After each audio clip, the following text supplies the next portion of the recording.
Immortal and Martial Dual Cultivation, episode 81. Untuk melihat video selengkapnya, sahabat bisa kunjungi playlist yang telah Sabta Novel sediakan. Yuk mari, kita berimajinasi bersama dan masuk ke alur ceritanya.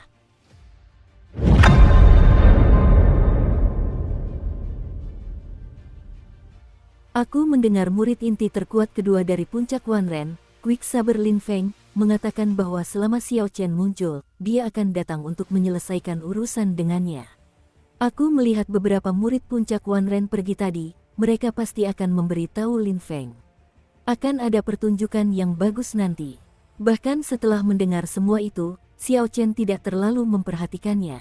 Selama bukan seorang tetua yang bertindak, dia yakin bisa menghadapi murid inti manapun di dalam paviliun pedang surgawi. Yang disebut rintangan ini bisa digunakan untuk meningkatkan pengalaman tempur Xiao Chen. Adapun lelaki tua ini, Xiao Chen tidak menyangka dia menyembunyikan statusnya begitu dalam. Dia benar-benar berbeda dari penampilannya yang biasa. Ekspresi lelaki tua itu seperti sumur kuno, tanpa riak sedikit pun. Setelah mereka sampai di sebuah aula besar, dia berkata dengan acuh tak acuh, "Kita telah sampai. Ini adalah aula peringkat. Kalian bisa melihat posisi kalian di peringkat di sini." Aula besar itu cukup luas dan di tengahnya terdapat 10 dinding kayu. Di depan setiap dinding kayu terdapat sekelompok orang. Mereka ada yang menggelengkan kepala dan menghela napas, atau terlihat sangat gembira. Ekspresi setiap orang berbeda-beda. Pria tua itu menuntun Xiao Chen ke dinding kayu terakhir. Ketika kelompok itu melihat pria tua tersebut, mereka segera memberi jalan untuknya. Xiao Chen memperhatikan bahwa semua kultivator yang mengelilingi dinding ini memiliki ekspresi sedih di wajah mereka.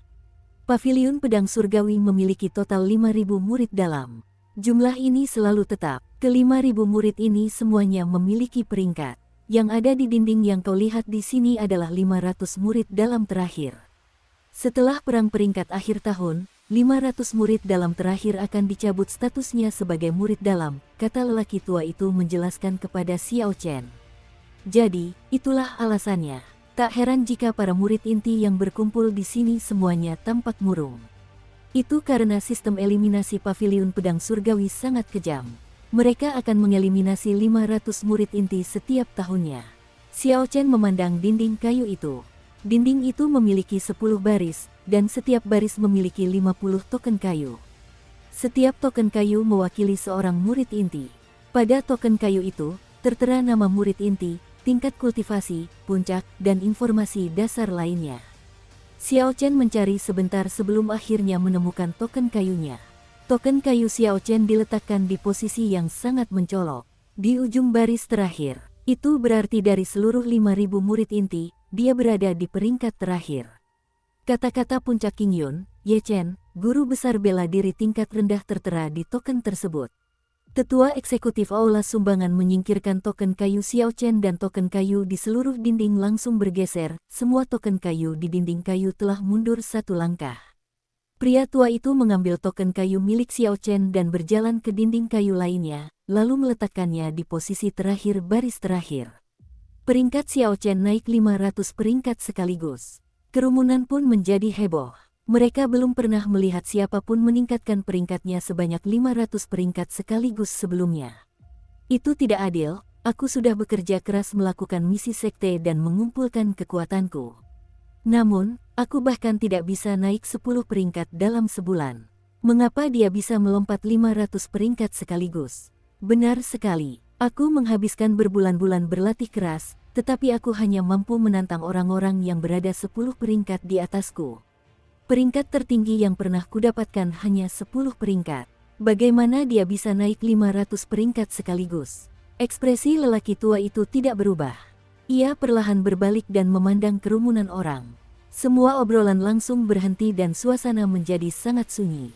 Jika Anda berada di 500 peringkat terakhir dan telah menyelesaikan misi sekte tingkat tinggi dengan evaluasi luar biasa pada misi pertama Anda dapat keluar dari 500 peringkat terakhir. Kerumunan akhirnya ingat, aula peringkat memang memiliki aturan seperti itu. Namun, mustahil bagi mereka untuk mendapatkan misi tingkat tinggi.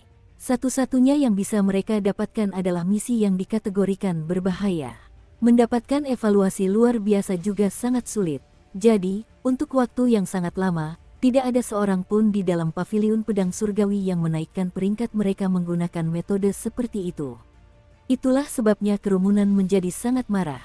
Xiao Chen sebenarnya tidak terlalu peduli dengan semua ini. Baginya, paviliun pedang surgawi hanyalah tempat persinggahan sementara. Setelah mempelajari mendengarkan pedang dan berkomunikasi dengannya, dia akan segera pergi. Dia tidak berencana untuk tinggal dalam jangka panjang. Benua Tianwu sangat luas dan sejak lama Xiao Chen telah mengincar skala benua. Mungkin, paviliun pedang surgawi adalah kekuatan yang sangat kuat di negara Qin Raya. Namun, dari perspektif seluruh benua, atau bahkan seluruh dunia, di luar benua Tianwu, masih terbentang samudra tak terbatas. Konon juga terdapat pulau-pulau yang tak terhitung jumlahnya di seberang samudra tak terbatas itu. Terdapat pula banyak kultivator kuat di sana. Jika dipikirkan seperti itu, paviliun pedang surgawi benar-benar bisa dianggap tidak berarti. Itulah mengapa Xiao Chen tidak terlalu mempedulikan statusnya sebagai murid inti. Itu saja, aku masih ada pekerjaan yang harus diselesaikan. Kau akan mempelajari aturan-aturan lainnya secara bertahap dan dengan sendirinya, kata lelaki tua itu dengan acuh tak acuh.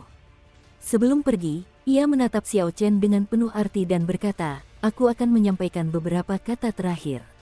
Anak muda, jangan terlalu mengasah pedangmu, jangan terlalu ambisius, atau jangan terlalu berambisi. Paviliun pedang surgawi dapat bertahan lama, jauh dari sesederhana yang kau bayangkan. Hal ini, yang disebut para jenius, mereka adalah orang-orang yang paling murahan di sini. Jangan terlalu berharap, tenanglah, berbaurlah. Perhatikan gunung ini dengan saksama, jauh lebih megah daripada yang kau bayangkan. Xiao Chen menunjukkan ekspresi sangat terkejut. Orang tua ini hanya memberinya peringatan biasa, namun seolah-olah dia bisa membaca pikirannya. Kata-kata lelaki tua itu membuat Xiao Chen berpikir. Jangan terlalu berharap, tenanglah, berbaurlah. Apakah dia mengatakan aku terlalu sombong? Tidak masalah, mari kita lihat situasinya dulu. Karena Xiao Chen sudah berada di sini, dia tidak berencana untuk segera pergi. Setiap perjalanan dimulai dengan satu langkah. Xiao Chen berjalan ke dinding pertama, tempat 500 murid terbaik di paviliun pedang surgawi diberi peringkat. Dinding kayu itu tampak mirip dengan dinding kayu lainnya. Terdapat 10 baris yang masing-masing berisi 50 orang. Namun, bagian belakang dinding itu berbeda. Ada lapisan emas yang dicat di bagian belakangnya. Tampaknya itu bertujuan untuk menghormati mereka. Namun, 500 teratas memang pantas mendapatkan kejayaan ini. Ketika seseorang melihat namanya di daftar tersebut, mereka akan merasa bangga saat membicarakannya. Prinsip bertahan hidup yang terkuat adalah mekanisme kompetitif yang sangat baik. Ini adalah metode yang cukup bagus untuk mempertahankan orang-orang berbakat. Xiao Chen sangat mengagumi sistem peringkat ini. Saat mendongak, nama-nama 10 orang teratas berwarna merah terang, seperti darah. Nama-nama itu menonjol di antara tumpukan kata-kata hitam. Yang membuat Xiao Chen terkejut adalah bahwa ke-10 orang ini bukanlah murid inti dari paviliun pedang surgawi. Xiao Chen tidak tahu dari puncak mana mereka berasal atau apa tingkat kultivasi mereka. Satu-satunya informasi yang ada hanyalah nama mereka. Mereka terdaftar sebagai tidak dikenal. Itu tampak sangat misterius. Mungkinkah murid-murid terkuat di paviliun pedang surgawi bukanlah pewaris sejati? Xiao Chen berpikir dalam hati. Dia dengan hati-hati terus mencari dan akhirnya menemukan pewaris sejati pertama setelah peringkat ke-50. Pewaris sejati puncak Wanren, Wang Qinian. Dia adalah seorang saint bela diri tingkat rendah. Bahkan pewaris sejati terkuat pun hanya berada di peringkat 50-an. Setelah memikirkannya, Xiao Chen memutuskan untuk mencari tahu peringkat dari yang disebut pedang cepat Lin Feng. Xiao Chen terus mencari dan akhirnya melihat nama Lin Feng di baris ketiga. Murid inti puncak Wanren, seorang saint bela diri tingkat unggul. Murid inti terkuat kedua di puncak Wanren hanya berada di peringkat sekitar 100. Bagaimana peringkat di dinding kayu itu ditentukan? Mengapa rasanya tidak akurat? Xiao Chen mulai merasa ragu. Ye Chen. Seseorang di belakang Xiao Chen memanggil namanya tepat saat dia sedang termenung. Ketika dia menoleh, dia mendapati itu adalah Ma Chen, orang yang pergi menjalankan misi di tambang roh bersamanya. Ketika Ma Chen melihat Xiao Chen berbalik, dia berjalan mendekat dengan gembira. Dia berkata, Benar-benar kamu.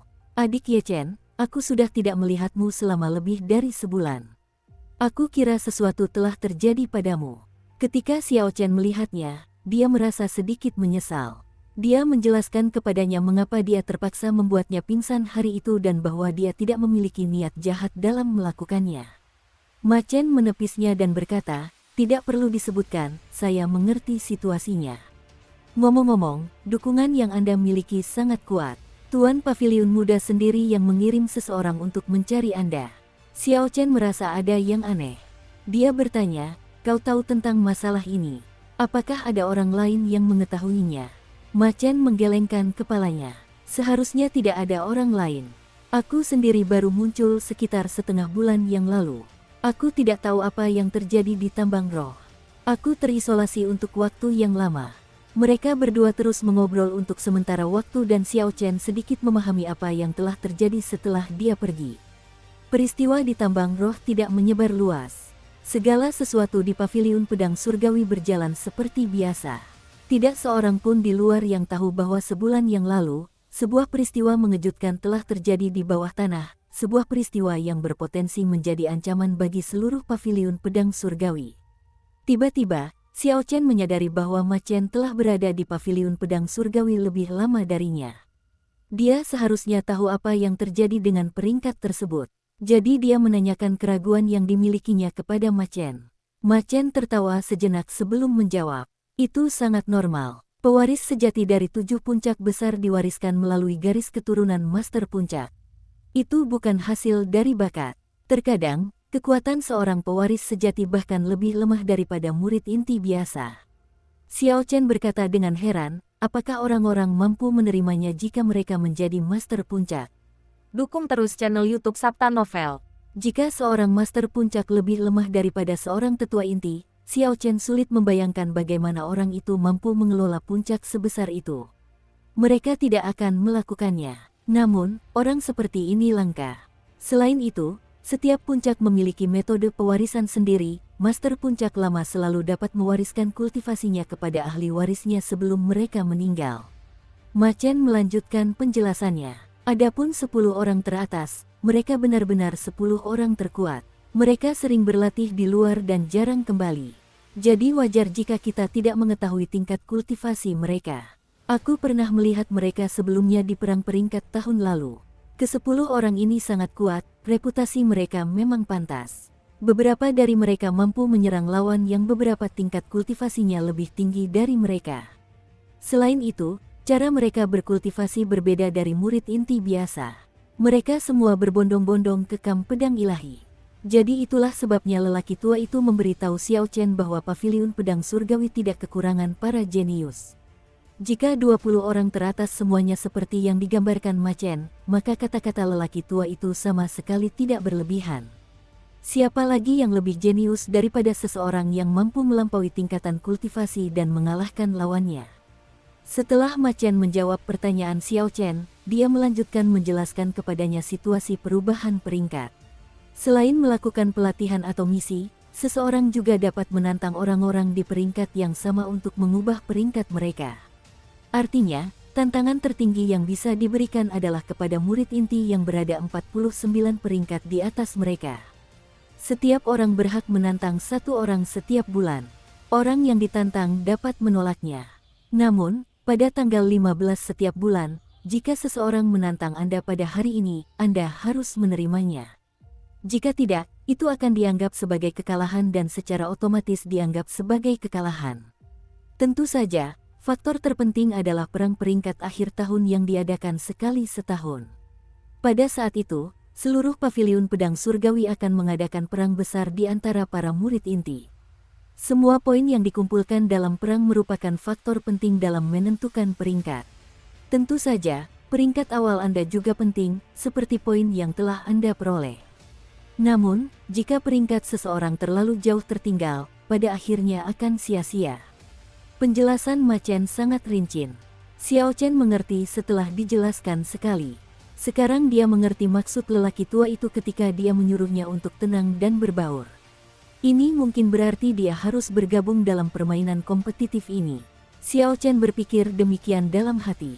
Dia bisa menanggapi tantangan orang lain, tetapi dia tidak seharusnya mengambil inisiatif untuk menantang orang lain. Dia tidak punya waktu untuk melakukan itu. Lagi pula, dia sudah tidak lagi berada di peringkat 500 terbawah. Selama dia bisa mempertahankan posisinya, dia tidak perlu khawatir akan dikeluarkan dari paviliun pedang surgawi. Waktu sudah larut dan Xiao Chen ingin segera kembali ke puncak Qingyun. Karena itu, dia tidak melanjutkan obrolannya dengan Ma Chen. Dia berpamitan dan segera meninggalkan aula kontribusi. Platform pengamatan langit itu ramai seperti biasanya dan dipenuhi oleh banyak orang. Saat Xiao Chen melangkah keluar dari pintu aula kontribusi, dia bisa merasakan beberapa niat membunuh yang diarahkan kepadanya. Dia tidak bisa tidak berhenti. Ada sekelompok orang di jalan yang menuju ke aula sumbangan. Mereka mengenakan seragam puncak Wanren, wajah mereka dipenuhi ekspresi dingin. Ada tatapan dingin di mata mereka dan mereka berjalan mendekat ke Xiao Chen, berhenti 10 meter di depannya. Xiao Chen melihat Yang Qi di antara kelompok itu, dia menatap Xiao Chen dengan dingin sambil membisikkan sesuatu ke telinga orang lain. Orang itu berwajah persegi dan tampak sangat biasa. Namun, ada cahaya yang sesekali terpancar dari matanya, yang akan membuat orang gemetar ketakutan saat melihatnya. Dia adalah seorang saint bela diri tingkat rendah. Memang ada pertunjukan yang bagus untuk disaksikan. Itu adalah Lin Feng, pendekar pedang cepat dari puncak Wanren. Dia berada di peringkat ke-106, murid inti terkuat kedua di puncak Wanren. Dia sudah menyatakan sejak lama bahwa dia akan mengembalikan kehormatan Yang Qi atas namanya. Sepertinya Ye Chen ini tidak akan lolos begitu saja. Sulit untuk mengatakannya, karena Ye Chen mampu mengalahkan Yang Qi hari itu, dia mungkin juga mampu mengalahkan Lin Feng. Selain itu, Ye Chen sekarang adalah Grandmaster bela diri tingkat unggul. Saya percaya murid inti terbaik, Luo Kedi, mungkin diperlukan untuk menghadapinya. Itu mungkin saja terjadi 2 bulan lalu. Namun, Lin Feng sekarang adalah saint bela diri tingkat rendah. Saint bela diri dan Grandmaster bela diri adalah 2 tingkatan yang sangat berbeda. Perbedaannya terlalu besar. Haha, Ye Chen mungkin bahkan tidak punya peluang 2 bulan lalu. Gelar Lin Feng sebagai pendekar pedang tercepat di puncak Wanren bukanlah tanpa alasan. Paling banter, dia hanya bisa kalah dengan terhormat. Sekarang, kurasa Ye Chen bahkan tidak akan mampu menerima 1 pukulan pun. Ketika Lin Feng muncul, semua murid inti di aula kontribusi langsung tertarik dan berbondong-bondong menyaksikan keseruan tersebut. Ekspresi Xiao Chen tidak berubah, ia tetap tenang seperti air yang diam, tanpa riak sedikit pun. Ketika ia menatap Lin Feng di tengah kerumunan, ia melakukannya tanpa rasa takut sedikit pun.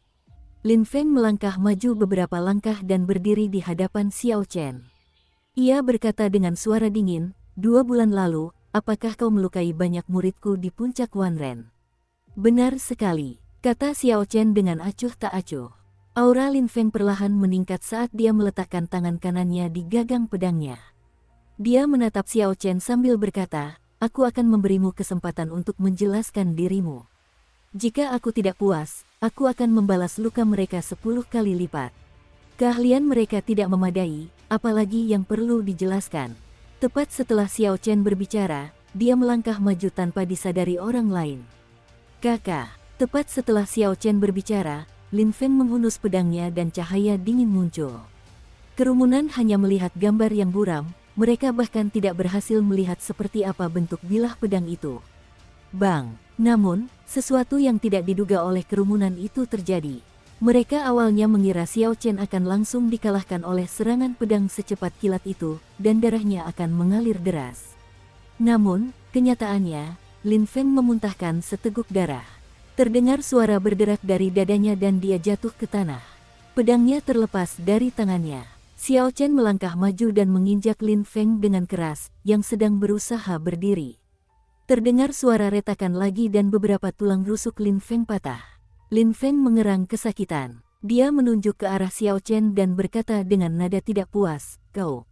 Sungguh perubahan situasi yang mengejutkan. Lin Feng yang tadinya tampak mengancam langsung dijatuhkan oleh Xiao Chen hanya dengan 1 pukulan. Penonton tidak tahu harus bereaksi seperti apa. Ini sungguh keterlaluan. Di mata mereka, Lin Feng jelas-jelas yang memulai duluan. Terlebih lagi, Kejadiannya begitu cepat sehingga mereka tidak sempat melihatnya. Namun, mengapa Lin Feng yang terluka? Xiao Chen, lepaskan kakimu. Kalau tidak, jangan salahkan kami kalau tidak sopan. Yang Qi melihat Lin Feng jatuh ke tanah dan merasa cemas. Dia segera memimpin murid inti puncak Wanren lainnya untuk mengepung Xiao Chen. Xiao Chen tersenyum tipis sambil mengayunkan kaki kanannya ke belakang dan menendang Lin Feng ke depan seperti karung pasir. Yang Qi dengan cepat mengulurkan tangannya untuk menangkapnya. Namun, kekuatan yang dibawa Lin Feng jauh lebih besar dari yang dia bayangkan. Mereka langsung panik. Setelah orang-orang dari puncak Wanren menangkap Lin Feng, Xiao Chen telah mengeksekusi jurus melayang awan naga biru dan menghilang dari pandangan. Di sebuah paviliun di kejauhan, dua murid muda yang mengenakan seragam puncak Wanren dengan tenang mengamati apa yang terjadi di aula kontribusi. Salah satu dari mereka menggelengkan kepala ketika melihat apa yang terjadi. Adikku kalah terlalu telak, seharusnya dia tidak memberi orang itu kesempatan untuk berbicara. Jika dia menggunakan teknik pedang angin mengejutkan setelah melangkah maju, dia hanya membutuhkan 10 gerakan untuk mengalahkan orang ini berkat tingkat kultivasinya saat ini. Orang lainnya tersenyum tipis. Kekalahan tetaplah kekalahan. Tidak banyak yang bisa dikatakan tentang itu. Lin Feng terlalu sombong. Lebih baik baginya mengalami beberapa kemunduran.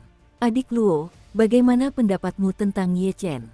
Jadi, kedua orang ini adalah pewaris sejati puncak Wanren, Wang Qinian dan murid inti terbaik puncak Wanren, Luo Kedi. Luo Kedi berpikir sejenak sebelum berkata, rasional, tenang, pandai menemukan titik lemah lawan. Kekuatan fisiknya sangat menakutkan. Pukulan tadi pasti memiliki kekuatan sekitar 4.000 kg. Namun, kekuatan fisik bukanlah metode utama. Semakin tinggi tingkat kultivasi, semakin kecil keuntungannya. Dia bukan lawan bagi kita, tidak perlu memperhatikannya.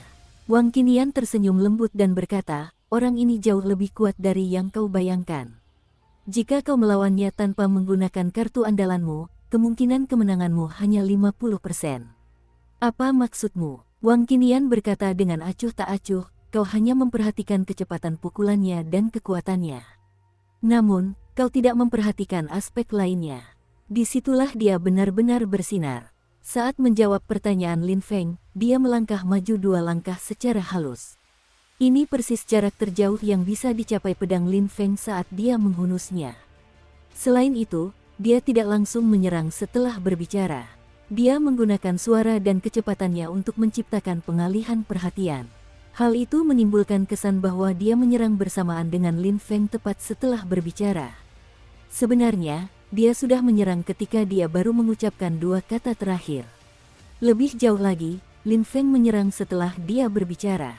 Jadi bukan berarti Ye Chen lebih cepat dari Lin Feng. Melainkan, dia yang merebut inisiatif. Luo Kedi merasa sedikit bingung. Dia berpikir sejenak dengan saksama, lalu menunjukkan ekspresi ragu. Dia berkata, itu tidak mungkin. Bagaimana mungkin kecepatan suara lebih cepat daripada yang bisa dilihat? Terlepas dari apakah kecepatannya melebihi kecepatan suara, mustahil untuk melampaui kecepatan cahaya. Mata manusia seharusnya dapat melihat bahwa dialah yang melakukan gerakan pertama. Kata-kata ini seperti teka-teki, mudah membingungkan. Sebenarnya, tidak sulit untuk dijelaskan. Dalam jarak yang pendek, ketika seseorang meninju, suara yang terdengar dan apa yang terlihat dialami secara bersamaan.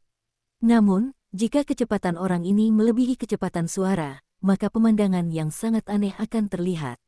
Suara itu baru akan terdengar setelah lawan melakukan gerakannya. Semakin cepat Anda bergerak, semakin lambat mereka akan mendengar suaranya. Namun, terlepas dari situasinya, tindakan Anda akan selalu terlihat pada saat itu juga.